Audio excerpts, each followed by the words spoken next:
So yeah, there I was testing this little guitar this morning because I'm done working on it. I thought, well, I always give them a multiple checks before I return them to the owner.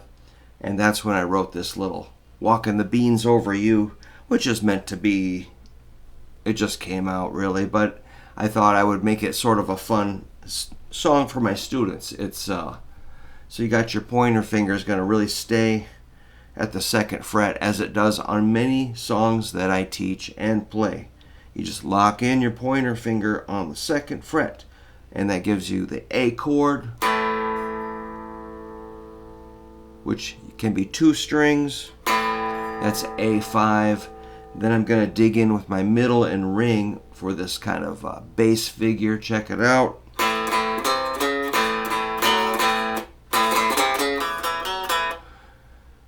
You can hit, anyway, obviously I'm keeping the pointer finger in place on that 2-2-4-2.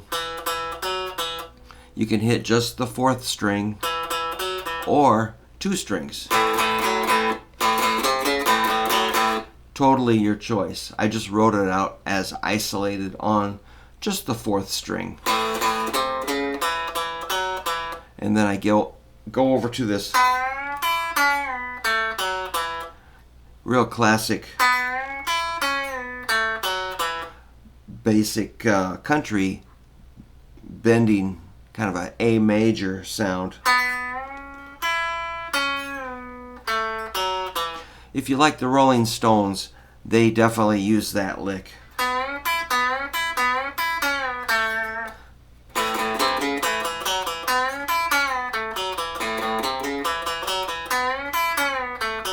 So that bend stuff, ring finger, 3rd string, 4th fret, that's a B. We're going to lift it up to a C sharp. You might want to check your tuner, make sure you're hitting that C sharp pretty good. Then pinky comes in on the 2nd string, 5th fret. So you got to be pretty stiff with that hand. You can't let it, here's what my students might do. You know, they're going to be kind of not aware of how sturdy you have to grab that. And you just get used to it.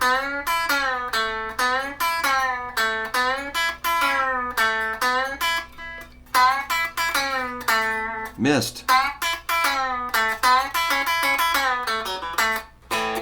Pretty basic, right? But again, my students are going to go, what do you mean? I mean, how's that go? You know, they're not going to be able to keep their pinky in place when they bend. So if I'm challenging you, that's what I mean to do, is make you aware of what your hands need to do to be able to play a professional gig or to do some basic lead guitar. If your hand collapses at this point, then you've got to get in there and toughen up your hand, do some more practices and stretches and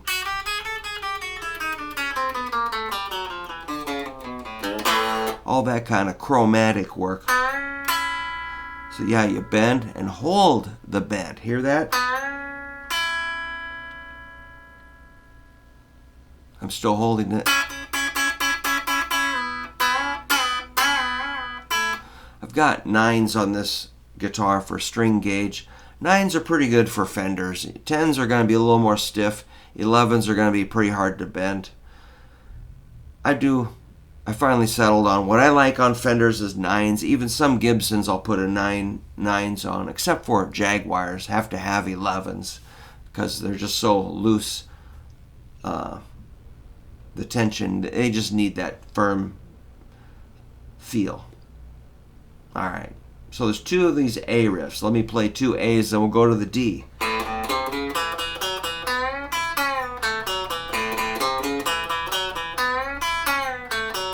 Now the D riff. Oh boy. Just one of those. So this is a little more tricky. The D, you go over there from the A to the D. Here's A, there's D. Next door neighbors, just jump 1 string over. Same kind of boogie woogie bass line. Wait a minute, where are we? Yeah, that's right. I got disoriented. Then it happens a lot.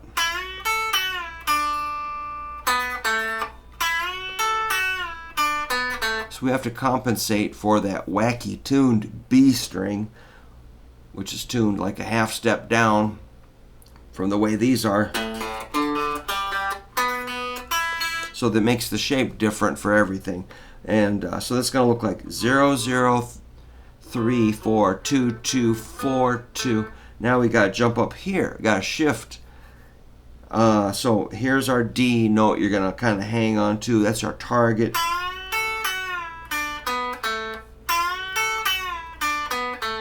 I'm at the 5th fret, 2nd string, bending a whole step, and then grab that 1st string, 5th fret with your pinky, hold it, and then pick it and let it down.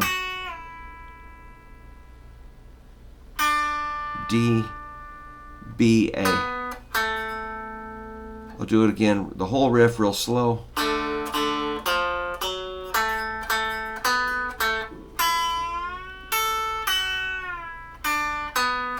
Then back to A.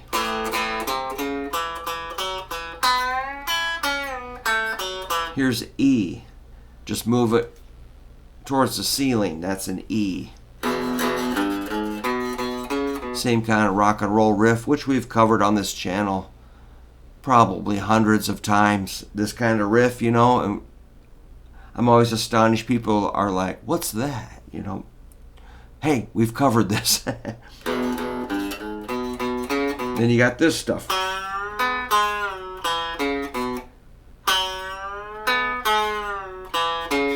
It's kind of down in the lower zone of the guitar.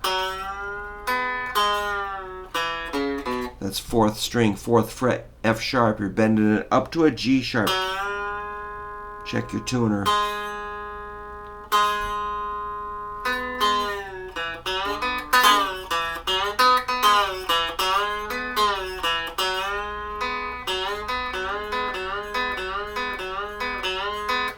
So when I bend, I'm using maybe 3 strings to push that string over.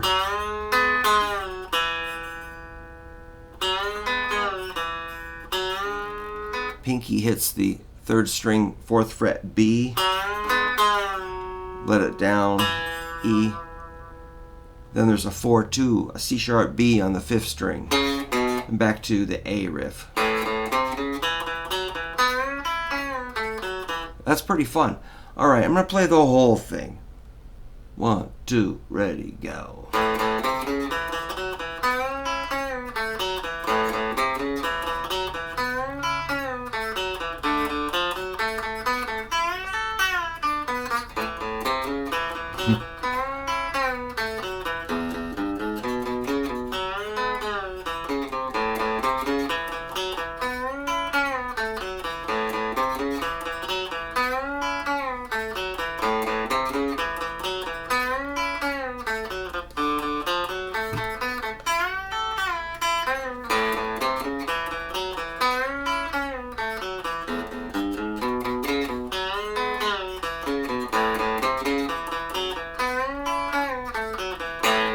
Oh my gosh, it's harder than maybe I'm concentrating. The first time I played it perfectly, the first time I wrote it, it just came out, you know.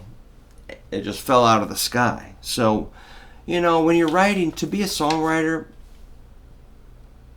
I think you just have to be kind of open to that influence. Keith Richards pretends he's got like an antenna in his head. He's like, you know, incoming, bzz, bzz, you know, like it kind of quivers his antenna, and he's like, and then he writes it down, or he acts fast.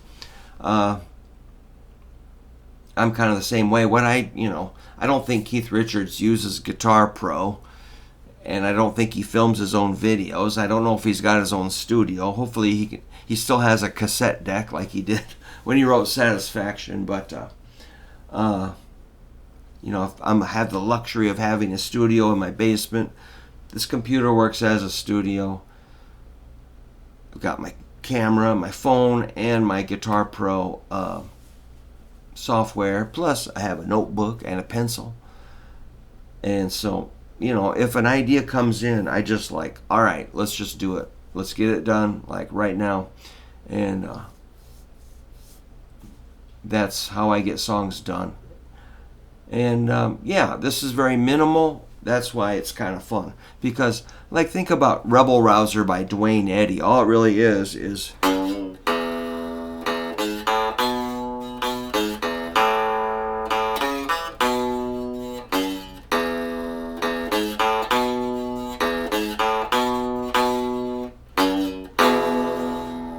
and it's just or Wipeout. All it is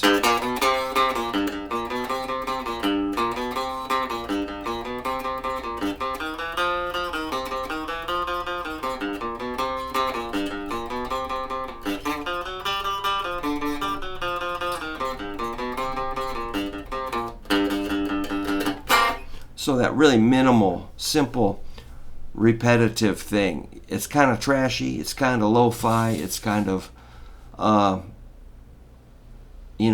tech. It's like kind of like trashy culture, man. It's just down and dirty stuff.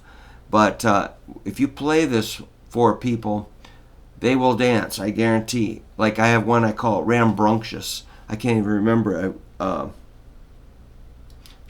can't even think of it, but it's a similar thing. I wrote it, and we play it in my duo, and people get out and they just start like aggressively dancing. All it is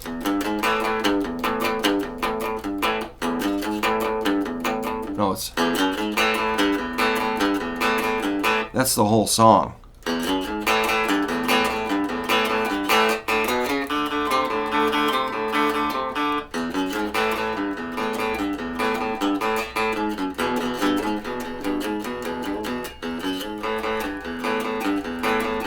Repeat, and people go for it, man.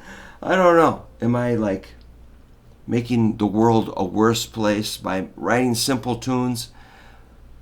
I don't know. Probably, but I actually prefer really simple, kind of corny, repeating riffs. I think they're really fun, and for my students, I think they need to learn that stuff. If they're like, well, they want to learn Stairway to Heaven and they can't hardly, hold a pick. I'm like, well, that's not going to work. Let's make something simple. And maybe you guys will understand that you can play a basic riff and repeat it, and it's actually fun. It's kind of hypnotic, let me just say that. That I just get in the zone. It's easy, it's fun, it's hypnotic, it's silly. So that's what I do. I don't know if I explained too much, but anyway, that's how I get through the world. So, thanks a lot for coming to my channel and checking out my crazy idea for walking the beans over you. I would like it if more people could learn that